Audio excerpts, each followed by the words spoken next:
હું છું સીમા રાવલ અને આપ જોઈ રહ્યા છો NBC ન્યૂઝ। ગાંધીનગર જિલ્લાના માણસા તાલુકા પંચાયત ખાતે આજે શપથ ગ્રહણ સમારોહ યોજાયો હતો।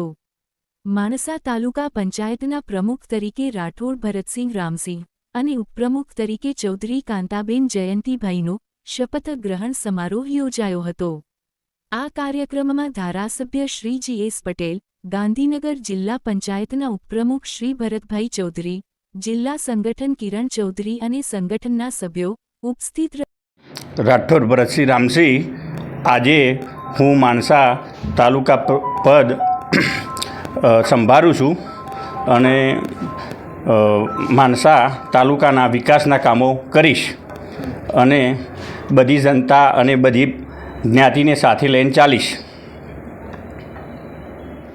ચૌધરી મારું નામ કાંતાબેન જયંતીભાઈ। મને આ માણસા તાલુકાનો કારભાર સોંપવામાં આવ્યો છે। મને જવાબદારી સોંપવામાં આવી છે એ હું સારી રીતે નિભાવીશ અને સારો એવો વિકાસનો હું કામ કરીશ। રોડ રસ્તા આરોગ્ય સારો એવો હું વિકાસનો કામ કરીશ। જય હિન્દ।